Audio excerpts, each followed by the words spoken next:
ये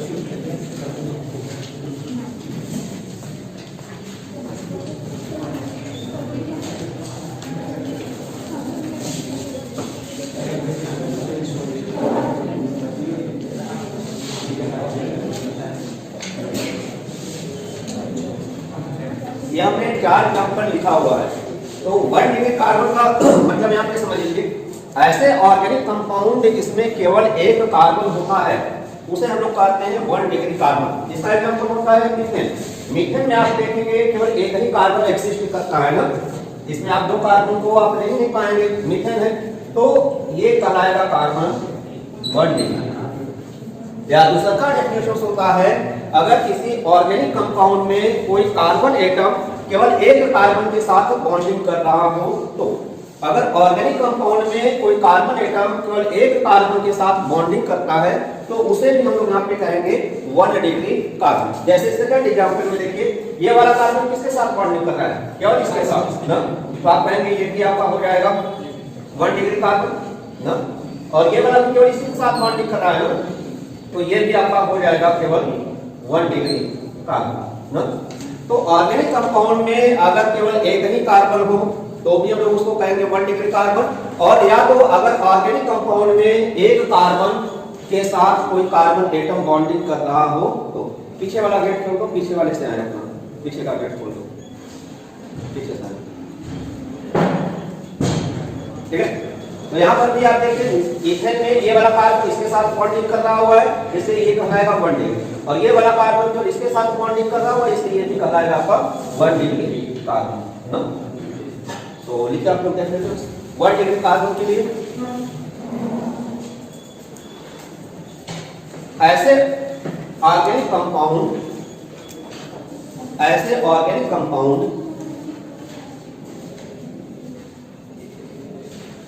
जिसमें केवल एक कार्बन हो,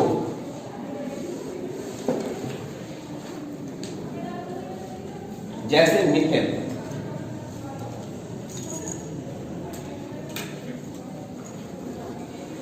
अथवा ऐसे ऑर्गेनिक कंपाउंड जिसमें कार्बन एटम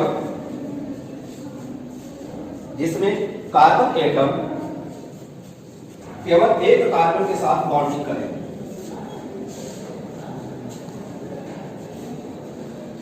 केवल एक कार्बन के साथ बॉन्डिंग करे, तो उसे 1 डिग्री कार्बन कहते हैं।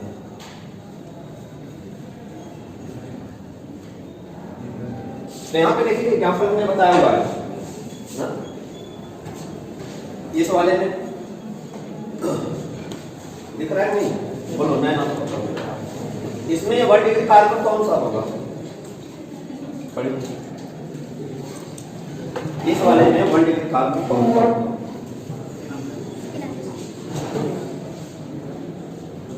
इसमें सर ये लास्ट वाला ना, लास्ट इधर उधर से गिनेंगे, इधर वाला लास्ट होगा, इधर से गिनेंगे उधर वाला लास्ट, इधर अच्छा, और इधर वाला पूछा तो बता रहा हूँ,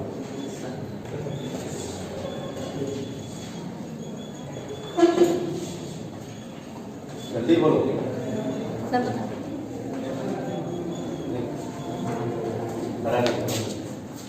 सही बता रहे थे।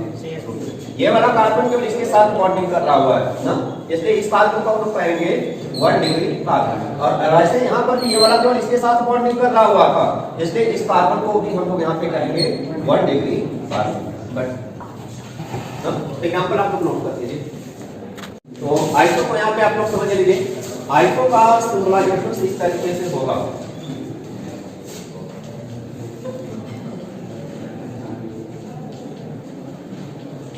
ये आइसो का सिंबल होगा, ठीक है ना। इसको हम इस तरीके से दिखाते हैं, CH3 इतना रहेगा तो इसको लोग बोलते हैं आइसो, मतलब ये आपका हो गया हुआ है आइसो। और देखिए अगर हम इसको ऐसे भी लिखते हैं CH3 ये कंडीशंस अगर ऐसे आपको मिल जाएगा तो ये हम लोग कहते हैं आइसो। ये कॉमन नेम में चलता है। अगर आपको कॉमन नेम दिया गया हुआ है तो उसे आईसीएसई नेम बनाना होता है।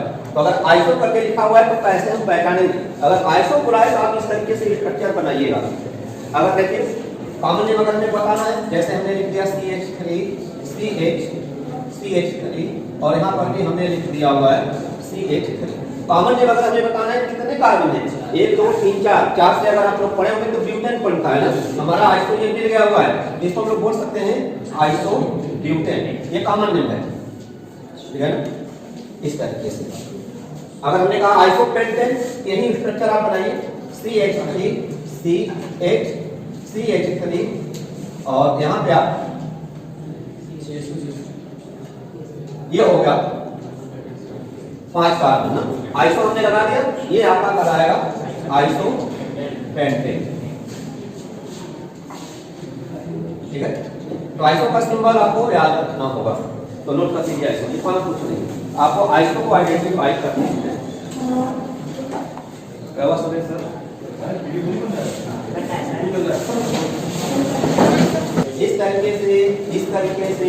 तरीके से अगर आपको लिखा गया हुआ है ये आइसो होता है, ये कॉमन नेम में चलते हैं, ठीक है। इसमें कोई डेफिनेशन नहीं, आपको कोई पहचानना है। और होता है नियो CH3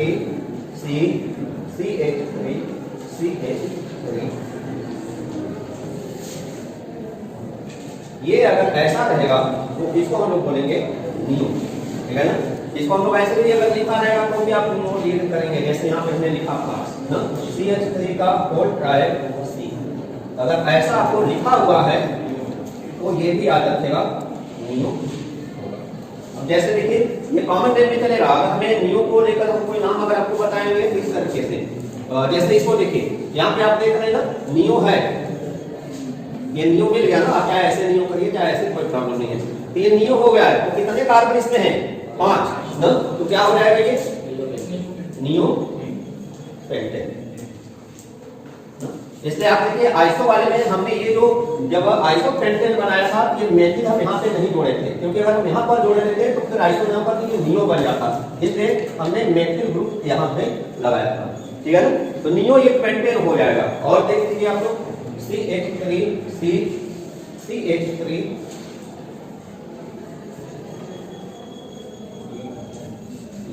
इसका क्या होगा? 6 कार्बन है ना, तो नियो का आपको मिलेगा, ये हमने नियो लिखा हुआ है, तो 6 कार्बन को आप देकर रिएक्शन हो जाएगा, तो आप यहाँ लिख दीजिए नियो रिएक्शन, ठीक है। आइसो नियो पहचान लेंगे आप लोग, आइए। तो नियो और आइसो को आप लोग आइडेंटिफाई कर लीजिए, ठीक है। कोई डेफिनेशन इसका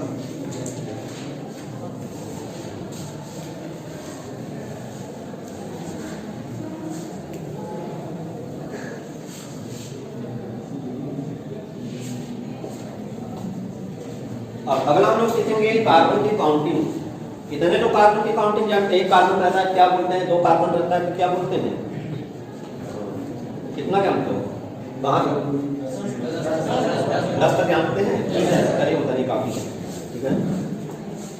जैसे गिनती अनंत होता है वैसे कार्बन की काउंटिंग भी अनंत होती है, ठीक है। फिलहाल हम 10 तक आपको दिखा दे रहे हैं, उतना नहीं काफी है। अगर एक कार्बन रहता है तो क्या बोलते हैं? नेट ना, 2 1 3 4 4 ये 4 को क्या बोलते हैं?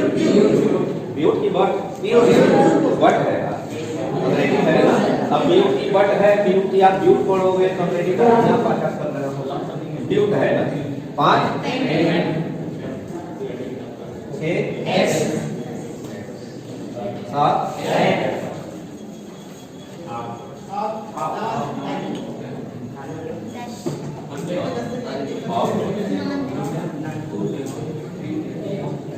इसका क्या होगा? नॉन की नन,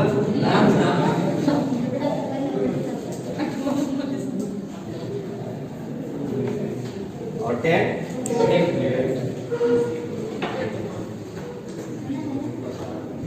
ये हम लोगों की केमिस्ट्री की काउंटिंग। इसके इसके बाद का भी कोई जानता है? हैंडेड, टू-डेड, ट्राइडेड, टेट्राडेड, पेंटाडेड, इस तरीके से ना क्या उसको नोट कर लीजिए आप।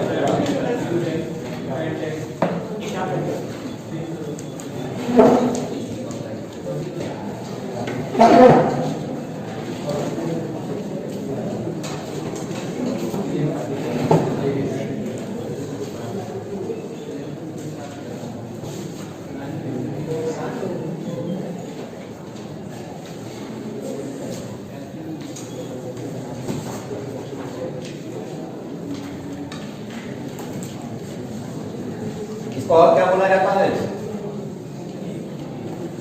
एल्केन को एक और नाम दिया जाता है।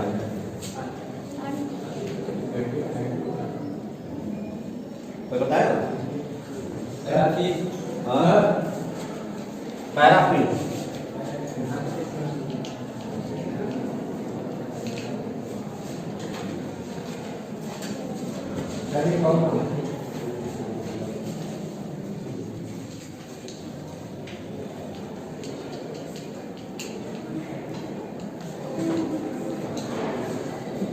पैरा मीन्स यहाँ पे लेस है, अफीन मतलब आप मान कर चलिए क्या था भाई?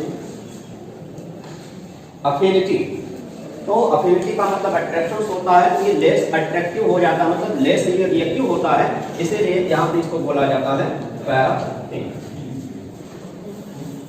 कैसे आप जानेंगे कि अगर कोई कंपाउंड दिया है तो एल्केन है? कैसे जानेंगे? अगर कोई कंपाउंड अगर हम देंगे तो वो एल्केन है, कैसे जानेंगे?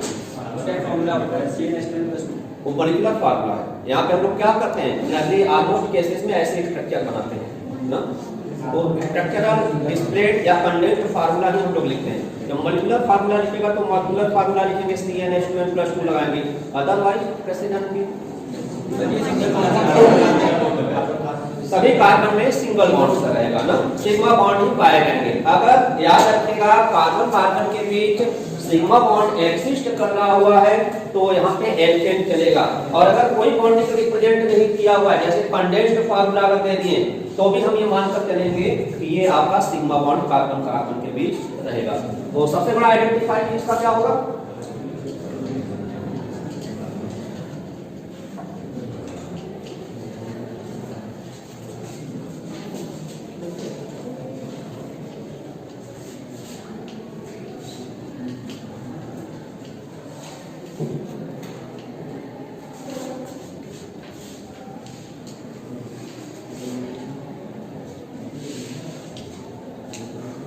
ना केवल सिग्मा बॉन्ड ही फॉर्म करेगा। सिंपल लैंग्वेज में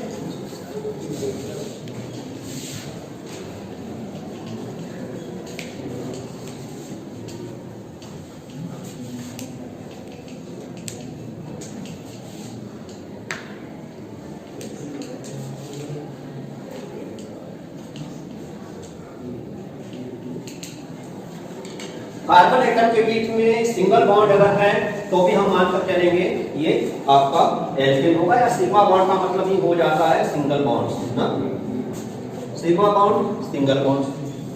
जैसे और अगर तुमने बॉन्ड रिप्रेजेंट नहीं किया है, जैसे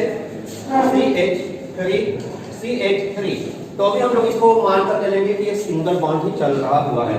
जैसे CH3 CH2 CH2 CH3 हमने यहाँ पे कोई बॉन्ड बनाया नहीं दिखा हुआ है तो सिंगल बॉन्ड, और अगर हमने इस तरीके से लिख दिया हुआ है तो ऑलरेडी ये दिखा रहा है सिंगल बॉन्ड ही चल रहा हुआ है।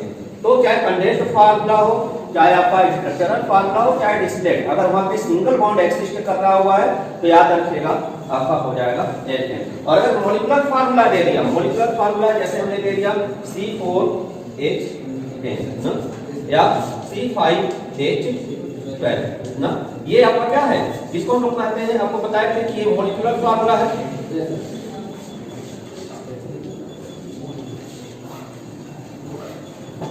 ना ये हम कैसे जानेंगे कि आप लोग हाई स्कूल से पढ़कर आए हैं, ये CnH2n+2 फार्मूले पर इसको आप सेट कर लेंगे, और अगर ये सेट हो गया तो इसका मतलब ये एल्केन होगा। कैसे, यहाँ पे आप देखिए n की वैल्यू हमने कितना लिया हुआ है कार्बन में, n की वैल्यू है 4, तो हाइड्रोजन कितना होगा, n की वैल्यू 4 है तो 4 गुना 8 और 2 10 ना, कार्बन 4 हाइड्रोजन 10, यहाँ पे फॉर्मूले में आ गया, इसका मतलब ये एल्केन है।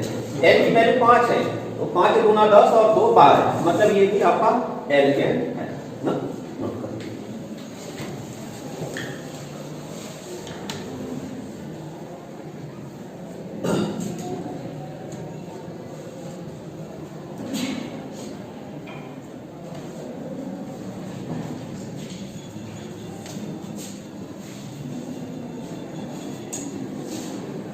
छुट्टी कल है परसों है, कल है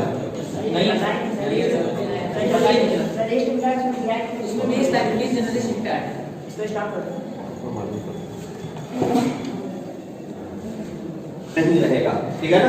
तो याद रखिएगा अगर कोई ब्रांच वाला एल्केन नहीं होता है तो उससे पहले आप स्मॉल n लगा रखिएगा, ये आपको लगाना होगा, ठीक है ना। तो ये ध्यान रखिएगा। नॉर्मल का मतलब नो ब्रांच इन एल्केन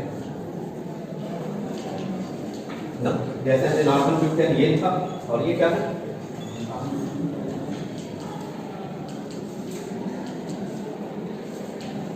इसमें कितना कार्बन है आप देख रहे हैं, इसमें हमें कोई ब्रांचिंग नहीं दिखाया हुआ है, ये क्या हो जाएगा,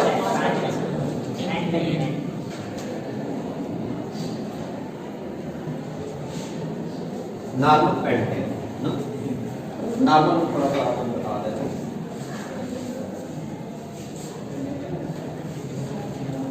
हो गए।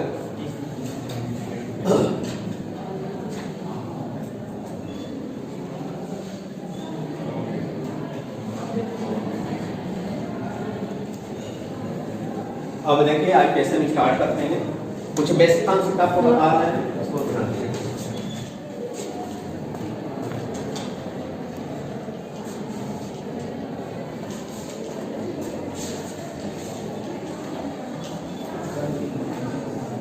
एल्केन ग्रुप का मतलब क्या होता है,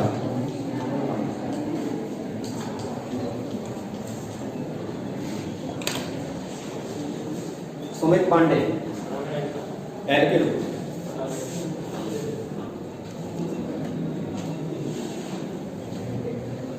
तो उसी को पढ़ा सकते हैं। कितने लोग जानते हैं एल्केन,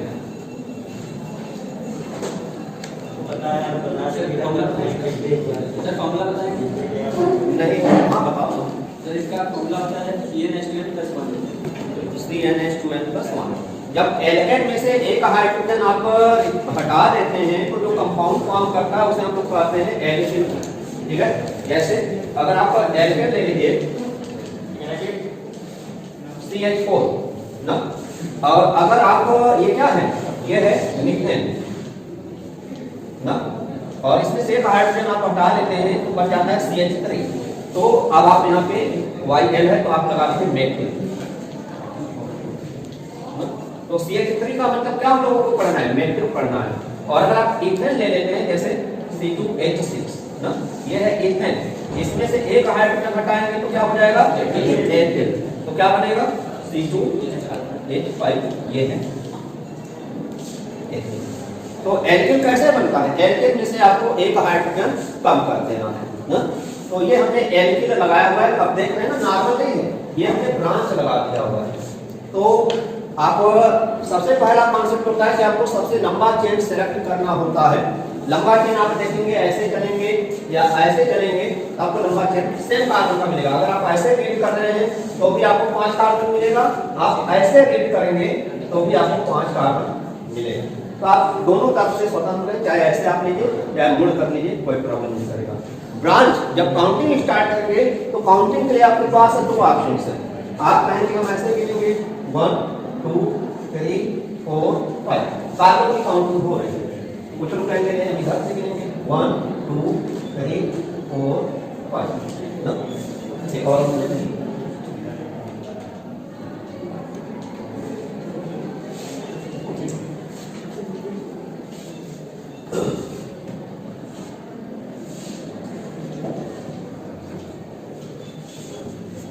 यहाँ पे आप लोग सुविधा से काउंटिंग कर सकते हैं 1 2 3 4 5 6, और कुछ लोग इधर से कर सकते हैं 1 2 3 4 5 आप काउंटिंग दोनों साइड से कर सकते हैं, लेकिन सही कौन माना जाएगा? अगर ब्रांच लगा हुआ है तो काउंटिंग उधर से आपकी सही मानी जाएगी, इधर से ब्रांच मिनिमम नंबर पे आए। जैसे अगर आप ऐसे काउंटिंग कर रहे हैं तो मेथड ग्रुप किस कार्बन से जुड़ रहा है? 2। और अगर आप ऐसे काउंटिंग कर रहे हैं तो 4। तो कौन सही रहेगा? ये 2 वाला ना। इस वाले में कौन सा सही रहेगा? ऐसे अगर काउंटिंग करेंगे तब सही माना जाएगा ना। अगर आप ऐसे कर रहे हैं, पहला कार्बन, दूसरा का कार्बन, ये तीसरा के कार्बन से लगा हुआ है। और अगर आप ऐसे काउंटिंग करें, पहला कार्बन, दूसरा का, तीसरा का, चौथे से लगा हुआ है ना, तो मिनिमम आपका ये है, इसलिए काउंटिंग आपका इधर से सही माना जाएगा। तो याद रखिएगा, काउंटिंग आपको उधर से करनी है जिधर से ब्रांच मिनिमम आए। और अगर एक से अधिक ब्रांच आ जाते हैं तो आप एडिशन सर्कुल फॉलो करेंगे। वो कैसे होगा हम आपको आगे बताएंगे। तो देखिए, जब आप आईपीएससी नियम बताएंगे तो सबसे पहले आप ब्रांच का नाम लिखेंगे, ठीक है ना। तो ब्रांच हम पहले इसमें देखें तो दूसरे नंबर से जुड़ा हुआ है ना, तो लिखने का तरीका 2 दूसरे से जुड़ा हुआ है डैश, ये लगेगा, ठीक है ना, कॉमा नहीं लगाएंगे। क्या लगा हुआ है ये? यहाँ पे हमने आपको बताया, इसको हम कहते हैं नेगेटिव। ये ब्रांच हमने लिख दिया। चेन का नाम क्या है? आप देख रहे हैं 5 कार्बन है और कुछ नहीं लगा है, केवल सिंगल बॉन्ड्स लगा हुआ है, कोई ऑक्सीजन नहीं लगाया, नाइट्रोजन नहीं लगाया ना। तो आप देख रहे हैं ये एल्केन चल रहा हुआ है, तो 5 कार्बन में क्या हो जाएगा? ये हो जाएगा पेंटेन ना। ऐसे इस वाले का क्या होगा? काउंटिंग आपका इधर से चल रहा है, तीसरे से मेथिल लगा हुआ है ना, ये हो जाएगा ग्रीन डैश मेथिल ना। और 6 कार्बन है, 6 कार्बन से वहां देखिए हेक्स, हेक्स में आप N लगा देंगे तो यहाँ पे टॉपिक हमने ड्रॉप कर दिया। आज के स्नेह याद रखिएगा, पहले 3 जो ग्रुप होते हैं एल्केन, एल्कीन, एल्काइन, वो कंपाउंड के आईपीएससी नियम को भी रिप्रेजेंट करते हैं। अगर आप चाहते हैं कि आईपीएससी नियम तो आप देख लीजिए, हमने आपको नोट्स का आईपीएससी नियम अगर इसको बनाना है क्या करेंगे? ये हमने लिखा हुआ है एल, ये हमने क्या लिखा हुआ है? ये हमने लिखा हुआ है एल। आप एल में एन लगा दीजिए, क्या बन गया? तो इसका आईपीएससी नेम भी यही होता है, नाम में ही इसका आईपीएससी नेम लिखा रहता है, ठीक है। ये एट है, आप देख रहे हैं 6 कार्बन है, हेक्स है, हेक्स में जे यानी आप लगा देंगे, वहां पे आपको मिल गया हुआ है हेक्स है, ठीक है।